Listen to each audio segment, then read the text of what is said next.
Bueno, este libro corresponde a un momento en mi vida en el cual yo intento crear un estilo o desarrollar un estilo literario que me permita encontrar explicaciones históricas sobre uno de los fenómenos más terribles y más sangrientos que vivió Colombia en los años 90, como fue la operatividad de los grupos paramilitares, que dejaron, si hacemos el balance a 2012, 300.000 muertos y más de 4 millones de personas desplazadas interna y externamente.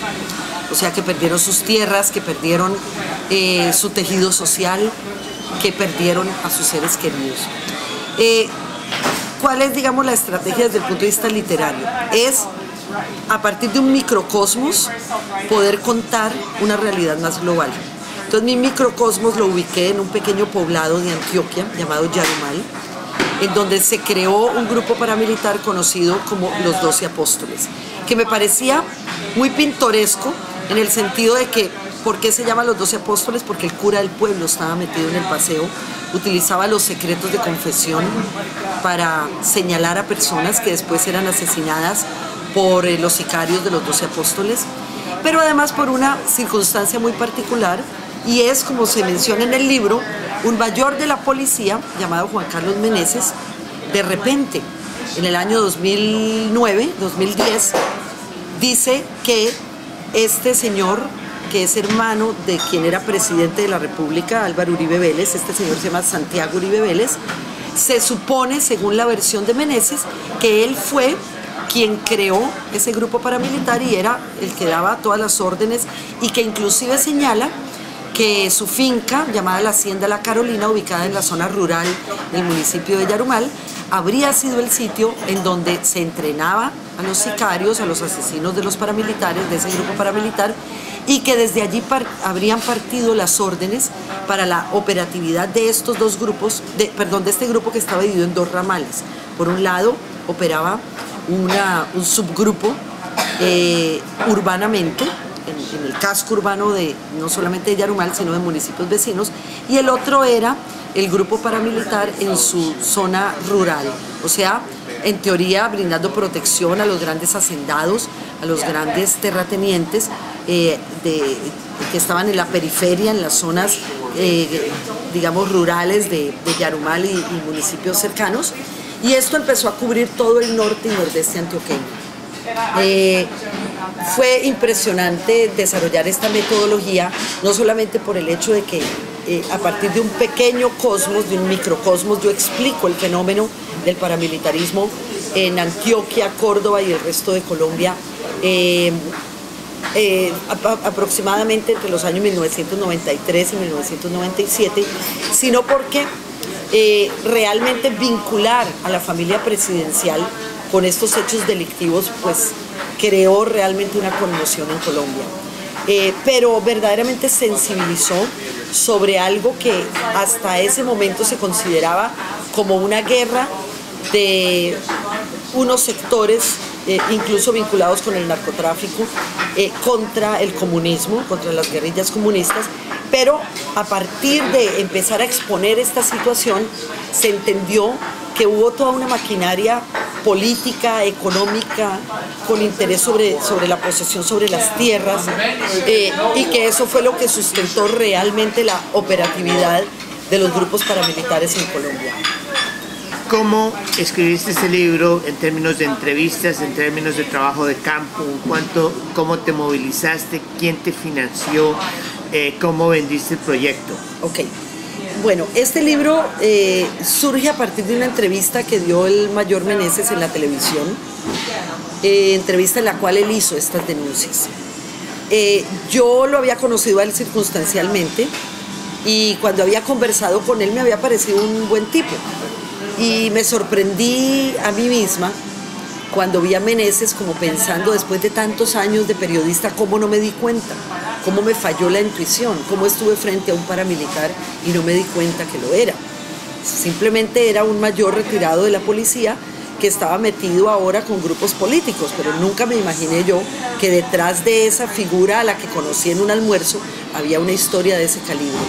Sin embargo, a mí me parecía terrible escribir sobre el tema de paramilitarismo, porque lo encontraba vinculado con cosas oscuras, pero que no les veía un trasfondo político verdaderamente.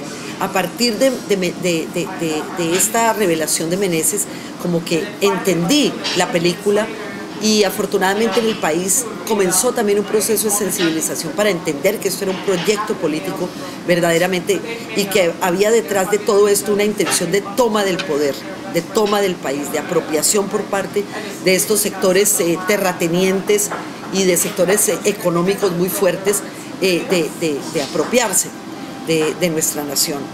Entonces, durante 2 meses yo estuve como rumiando la idea, pero como que no entendía perfectamente, no entendía qué era lo que yo tenía que hacer. Hasta que un día me entró una llamada telefónica y era una persona que era nuestra conocida común, que me invitó a tomar un café y me dijo: mire, el mayor Meneses, a quien usted conoció en el almuerzo tal, quiere hablar con usted, pero resulta que está en el exterior. Y yo dije: qué tan raro. Yo realmente quisiera trabajar ese tema para hacer un libro, pero yo no sé si él me va a querer contar en detalle toda la historia. Bueno, fui y le cumplí una cita en el exterior, y él me plantea: mire, en los medios de comunicación tradicionales, televisión, periódicos, radio, a las palabras se las lleva el viento. Yo hice unas denuncias muy serias y nada pasó. Yo creo que lo que perdura es un libro. Eso es lo perdurable.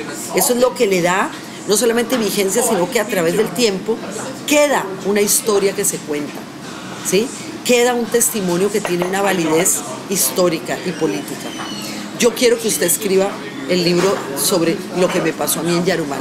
Entonces yo le dije: mire, hay como una telepatía, yo tengo como la misma intención, pero lo que yo no puedo hacer es un publireportaje, lo que yo no puedo hacer es una entrevista en la cual usted me cuenta y yo reproduzco.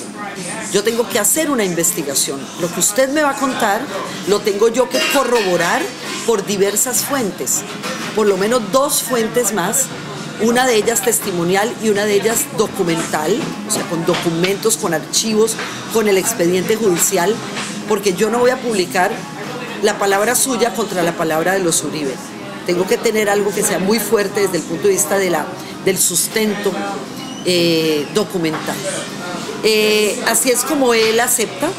Yo le digo: yo no sé usted cómo va a salir librado en este libro, no le puedo dar una respuesta sobre cuál va a ser el final de esta historia, pero si usted trabaja con la verdad, yo sabré encontrar documentos y testimonios que corroboren lo dicho por usted. Y así fue como empecé a trabajar. Me encontré con él 4 veces, siempre en el exterior. En cada ocasión trabajábamos 2 o 3 días. La mayoría del tiempo grabando cosas nuevas, pero en cada ocasión yo ya llevaba transcrito material que leíamos juntos para tratar de verificar. Si yo encontraba documentos o cosas que me plantearan que había como una contradicción o que no llenaba un vacío que yo estaba buscando o algo así, yo inmediatamente le decía a él: mire, aquí encontré tal cosa, necesito que sobre este punto específico trabajemos. Y él tomaba nota y me mandaba documentos, tuve acceso al expediente judicial.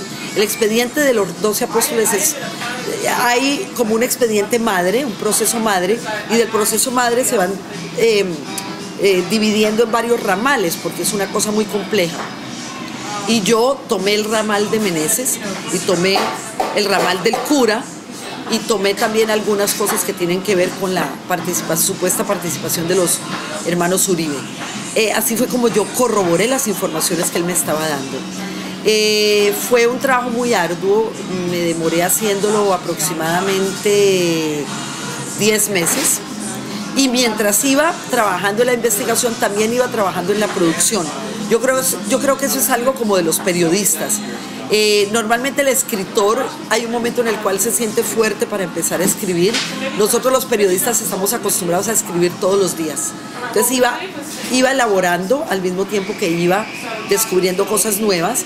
Obviamente textos que pudieron irse enriqueciendo, pudieron cambiar en el proceso, pero después prácticamente fue como armar un gran rompecabezas. Una pregunta, Olga: ¿por qué ese señor Meneses te contacta? ¿Qué es lo que él perseguía? Bueno, él fue una de las preguntas que yo le hice. Si usted es de la policía o fue de la policía, si usted tiene amigos dentro de la derecha ¿Por qué busca una persona que es señalada como ser enemiga, como enemiga de los paramilitares y de la extrema derecha en Colombia y defensora de los derechos humanos que normalmente se relacionan con personas de izquierda o centroizquierda? Me dijo, porque todas las personas que yo conozco están del lado de los Uribe, entonces ninguno va a querer hacer ese libro, pero además porque si lo escribe una persona de la derecha van a decir, ahí está haciendo un favor. Si lo escribe una persona que está del otro lado del espectro van a decir, mire que está creyendo en una versión de alguien que viene de la derecha. ¿Pero por qué él habla? ¿Por qué no mantiene ese secreto? ¿Por qué hasta habla la muerte? él? Porque pasa una situación, cuando él tuvo 2 investigaciones y de las 2 investigaciones lo pudieron sacar los Uribe. Salió libre, a pesar de, en una ocasión duró 3 meses, en otra ocasión duró como 6 meses preso y siempre terminaba libre y siempre terminaba pues absuelto de todo. O finalmente no había méritos para continuar con la investigación. Pero hubo un momento en el cual, cuando empezó el proceso de justicia y paz y los paramilitares se desmovilizaron, algunos de ellos empezaron a hablar y embarraron a la familia Uribe, por decirlo de alguna manera. Entonces, ahí él entró como que se revivió el proceso y empezó a revivirse lo de él también. Entonces él llamó él relata que llamó a Santiago Uribe y le dijo, mire, hable con su hermano, dígale que esto lo están reviviendo, que me ayude. Y Santiago Uribe supuestamente le respondió, yo ya no puedo hacer nada, mi hermano ya es presidente de la República y no quiere saber de nada. Y empezaron a mandarle sufragios, lo empezaron a seguir, lo empezaron a perseguir, y como a cada uno de los integrantes de los 12 apóstoles los fueron asesinando uno por uno, realmente quedó vivo él, quedó vivo un otro policía que fue su antecesor en Yarumal, el capitán Benavides, Pedro Manuel Benavides, y obviamente pues quedó vivo Santiago Uribe. De resto todos los demás murieron.